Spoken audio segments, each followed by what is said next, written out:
নমস্কার আমার ছাত্রছাত্রীরা, আজকে আমি তোমাদের কাছে তুলে ধরব কি না ফ্রান্সের ইতিহাস, অর্থাৎ তোমাদের নবম শ্রেণীর ছাত্রছাত্রীর কাছে আজকে গুরুত্বপূর্ণ একটি বিষয় হলো তোমাদের ইউরোপের ইতিহাস নবম শ্রেণীতে রয়েছে। দেখো, তোমাদের কাছে প্রথমেই হয়তো এই নবম শ্রেণীর ইতিহাসটি কঠিন লাগবে, কিন্তু তোমরা যদি ভালো করে পড়ো অবশ্যই আমি তোমাদের স্যার, আমি তোমাদের পাশে থাকবো।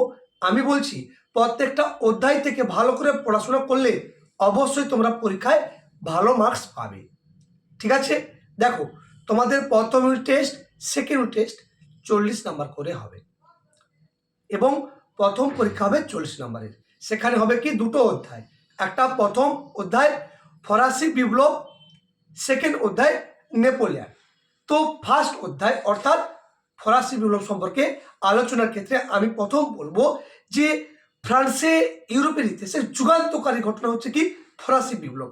তাহলে তোমরা বলবে স্যার বিপ্লব কি, বিপ্লব মানে কি? না, বিপ্লব কথার অর্থ হচ্ছে কি না, বিপ্লব কথার মানে হচ্ছে আমূল পরিবর্তন। তো ফ্রান্সের ইতিহাসে ফরাসি বিপ্লব একটি যুগান্তকারী ঘটনা, তাই তো। তো ফরাসি বিপ্লবের সময় ফ্রান্সের রাজা কে ছিল? না, রাজা ছিল ষোড়শী। তিনি কোন বংশের রাজা ছিলেন? না, তিনি ছিলেন বুর্ব বংশের রাজা ছিলেন। তো ষোড়শী বুর্ব বংশের রাজা ছিলেন, তার সময়কালে ফরাসি বিপ্লব হয়েছিল। তো পরীক্ষায় তোমাদের পড়তে হবে ফরাসি বিপ্লবের পূর্বে ফ্রান্সের সামাজিক কাঠামো, অর্থনৈতিক কাঠামো এবং রাজনৈতিক কাঠামো কেমন ছিল। একই সাথে ফরাসি বিপ্লবের দার্শনিক কারণ, ভেরি ভেরি ইম্পর্ট্যান্ট এই প্রশ্নটি মনে রাখবে তোমরা কিন্তু। ঠিক আছে, বুঝতে পারছো? হ্যাঁ, এরপর বলবো যে দেখো ফ্রান্সের রাজারা দাম্ভিক ছিল, ওরা দৈব সত্যে বিশ্বাসী। ওরা বলতো কি জানো? ওরা বলতো কি শোনো, ওরা বলতো আমি রাষ্ট্র। কে বলতো? চতুর্দশলী বলতো আমি রাষ্ট্র। পঞ্চশলী বলতো কি না নিজেকে প্রজাপতি রাজা বলতো, এবং ষোড়শলী বলতো কি আমার ইচ্ছাই আইন।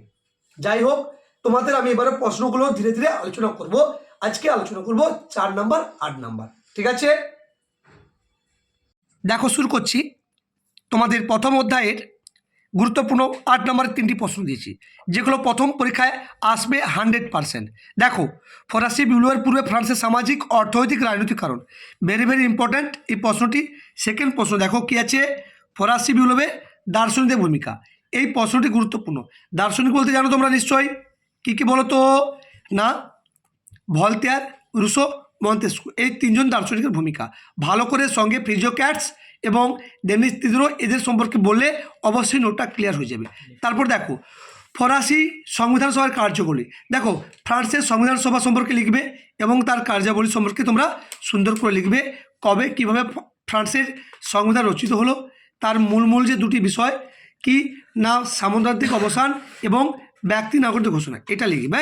তারপর দেখো 4 নম্বর গুরুত্বপূর্ণ প্রশ্ন।